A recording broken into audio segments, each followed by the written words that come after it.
नमस्कार दोस्तों, आप सबका स्वागत है आपके अपने चैनल गवर्नमेंट एग्जाम स्टडी में। दोस्तों, आज मैं यहाँ पर आपके लिए मुख्य सेविका का बहुत ही महत्वपूर्ण टॉपिक जो आपको हमेशा जिसमें कंफ्यूजन रहती है, कथन और कुछ अधिनियम आपके लिए लेकर आई हूँ। ये टॉपिक है आपका सामाजिक समस्याएं और विशेष रूप से बच्चों और महिलाओं से संबंधित मुद्दे। ठीक है, पहला आपको दिख रहा होगा दोस्तों, यहाँ पर आपसे पूछा जा रहा है कि कौन सा अधिनियम था जिसके द्वारा 14 वर्ष से कम उम्र के किसी बच्चे को किसी कारखाने या खान में काम करने के लिए नहीं लगाया जा सकता। तो ये कौन सा दोस्तों था अधिनियम? बाल श्रमिक अधिनियम 1986। और जितने भी लोगों ने पीडीएफ ले रखी है मुझसे, उनको परेशान होने की ज़रूरत नहीं है, आप सभी को ये कंटेंट ऑटोमेटिकली मिल जाएगा।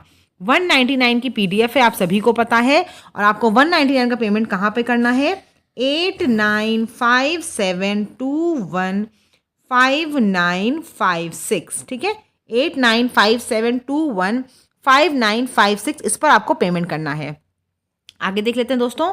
आगे आपके पास है दूसरा जो है कि ये अगर पूछा जाए आपसे कौन से अधिनियम से ये छूट दी गई है कि 14 वर्ष से कम उम्र के बच्चे पारिवारिक व्यवसाय में काम कर सकते हैं, तो कौन सा अधिनियम है दोस्तों? ये आपका बाल अधिनियम जो है, श्रमिक संशोधन अधिनियम 2016 है। ठीक है, 14 वर्ष से कम उम्र के बच्चे कहाँ पे काम नहीं करेंगे? किसी भी कारखाने में। ये श्रमिक अधिनियम 1986 में कहा गया है। और पारिवारिक व्यवसाय में काम कर सकते हैं, ये संशोधन अधिनियम 2016 में बताया गया है। आगे देख लेते हैं दोस्तों। बाल श्रम निषेध दिवस, world day against child labour, ये कब मनाया जाता है? ये मनाया जाता है आपका 12 जून को। बाल श्रम निषेध दिवस की थीम क्या थी? तो क्या थीम थी इस बार? बाल श्रम को समाप्त करने के लिए सार्वभौमिक सामाजिक संरक्षण। आगे देख लीजिए।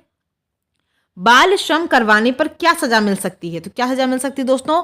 3 माह से 1 वर्ष तक का कारावास या 10,000 से 20,000 रुपए तक का जुर्माना।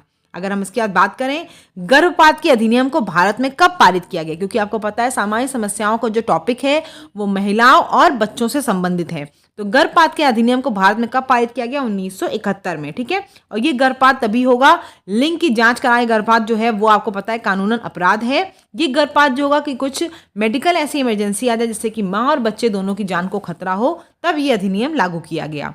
आगे देख लेते हैं।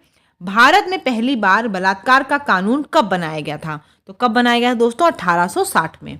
बालकों के नियोजन और उनके काम के घंटों को नियंत्रित करने के लिए पहला कारखाना अधिनियम कब बनाया गया? 1881 में। ठीक है दोस्तों, अगर आप चैनल पर नए हो और आपको वीडियो अच्छी लग रही हो तो प्लीज़ चैनल को सब्सक्राइब करना बिल्कुल भी ना भूलिएगा। ऐसी छोटी छोटी शॉर्ट नोट्स आपको प्लेलिस्ट पड़ी हुई वहां जाकर आप देख सकते हैं। आगे देख लीजिए। बाल न्याय अधिनियम 1986 भारत में कब प्रभावी हुआ? यह आपका प्रभावी हुआ है 1987 से। महिलाओं को संरक्षण प्रदान करने के लिए कार्यस्थल पर उनके साथ उनके अधिकारों की रक्षा करने के लिए जो अधिनियम बनाया गया वो कब प्रभावी हुआ? वो आपका 2013 में प्रभावी हुआ। और ये सब आपको पता है, बहुत बार क्वेश्चन पूछा जा चुका है, इसीलिए बहुत इंपॉर्टेंट है। यौन अपराधों से बच्चों का संरक्षण संशोधन अधिनियम ये कब पारित हुआ? ये 2019 में पारित हुआ है। आगे देख लीजिए। समाज में लैंगिक असमानता, स्वपीड़न वृत्ति तथा महिलाओं में लिंग ईर्ष्या के कारण होता है। ये किसका दृष्टिकोण था? ये जे लांका का था, जे क्रिस्टीवा और जे मिचेल, इन सभी लोगों का ये दृष्टिकोण था। ठीक है, कि जो महिलाओं में लिंग ईर्ष्या के कारण होता है। आगे देख लीजिए। वैश्विक लैंगिक अंतराल, ग्लोबल जेंडर गैप जो था सूचकांक में भारत को कौन सा स्थान प्राप्त हुआ? 146 देशों में 146 देशों में भारत को 135 रैंक प्राप्त हुई। ठीक है, सुकन्या समृद्धि योजना की शुरुआत कब की गई? आपको पता है बेटी बचाओ बेटी पढ़ाओ के अंतर्गत इस योजना की शुरुआत की गई है 2015 में। ये लड़कियों के लिए आपको पता है विशेष रूप से बहुत अच्छी योजना है। इसमें सेविंग्स में इंटरेस्ट जो है वो बहुत अच्छा मिलता है। आगे देख लीजिए। अंतर्राष्ट्रीय महिला दिवस कब मनाया जाता है? 8 मार्च को। इसकी थीम क्या है? Gender equality today for a sustainable tomorrow. दहेज निरोधक अधिनियम कब पारित किया गया? 1961 को। आगे देख लीजिए। दहेज निरोधक संशोधित अधिनियम कब से पारित किया गया? 2 अक्टूबर 1985 को पारित किया गया। घरेलू हिंसा से महिलाओं का संरक्षण कानून कब बनाया गया? 2005 में बनाया गया। किस वर्ष को संयुक्त राष्ट्र संघ ने महिला शक्तिकरण वर्ष के रूप में घोषित किया? किसको किया? 2001 को।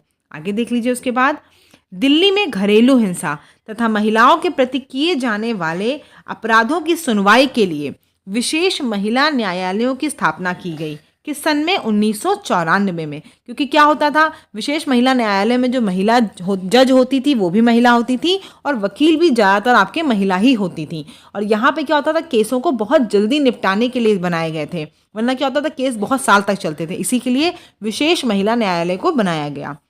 राष्ट्रीय बाल श्रम परियोजना को किस वर्ष प्रारंभ किया गया? 1988 में। हम लोग कथन देख लेते हैं, इसमें आप लोग बहुत कंफ्यूजन रहते हैं, इसीलिए मैं लेकर आई हूँ कथन कि आप एक साथ पढ़ लोगे तो आपको याद रहेगा।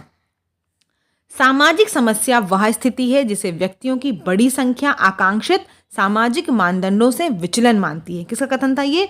फूलर और मेयर्स का था। दूसरा कथन देख लीजिए, सामाजिक समस्या मानव संबंधों की वह समस्या है जो समाज को संकट में डालती है या कई लोगों की महत्वपूर्ण आकांक्षाओं को प्राप्त करने में रुकावट पैदा करती है। किसका कथन था ये? रॉब और सेल्जनिक का। आगे देख लीजिए, सामाजिक समस्याएं व्यक्तियों की वे कल्याण संबंधी आकांक्षाएं हैं जो पूरी नहीं हो पाई हैं। ये किसका कथन है? ये आपके पॉल लैंडिस का कथन है। सामाजिक समस्या का मतलब आप समझते हैं जो भी समस्याएं आपकी समाज से जुड़ी हुई होती, चाहे गरीबी हो, चाहे बाल रोजगार हो आपका, चाहे घरेलू हिंसा हो या फिर दहेज उत्पीड़न हो। आगे देख लीजिए, सामाजिक समस्या व्यवहार का एक ऐसा रूप है जिसे समाज का एक बड़ा भाग व्यापक रूप से स्वीकृत एवं अनुमोदित मानदंडों का उल्लंघन मानता है। किसका कथन है ये? मर्टन और निस्बट का। अगला देख लीजिए, सामाजिक समस्या एक ऐसी दशा है जो चिंता, तनाव, संघर्ष या नैराश्य उत्पन्न करती है और आवश्यकताओं की पूर्ति में बाधा डालती है। किसका कथन है ये? डब्ल्यू बेलेस वीबर का। नेक्स्ट देख लेते हैं, बाल दुर्व्यवहार और बाल श्रम की सामाजिक निवास स्थानिक व्याख्या ये किस विद्वान ने प्रस्तुत की है? ये जेम्स गेरबेरिनो ने की है। ठीक है दोस्तों, तो मुझे उम्मीद करती हूँ कि आप सभी को ये वीडियो बहुत अच्छी लगी होगी और इससे बहुत हेल्प भी मिलेगी आपको परीक्षा में। तो प्लीज़ इसको ज़रूर पढ़ लीजिएगा। बाकी ऐसे ही जो भी चीज़ें मैंने आपको शॉर्ट नोट्स में वन लाइनर में कराई हैं वो ज़रूर करके जाइएगा। चैनल पे अगर नए होंगे तो चैनल को सब्सक्राइब ज़रूर कर लीजिएगा और जितने लोगों को PDF है उन लोगों को PDF मिल जाएगी और जिनको PDF और लेनी है तो वो इस नंबर पर मुझे कॉन्टैक्ट कर सकते हैं 895721595956। इस पर आप 199 का पेमेंट करेंगे, आपको PDF मिल जाएगी। ठीक है दोस्तों, धन्यवाद। कोई भी क्वेरी हो तो कमेंट सेक्शन में हमसे पूछ सकते हैं।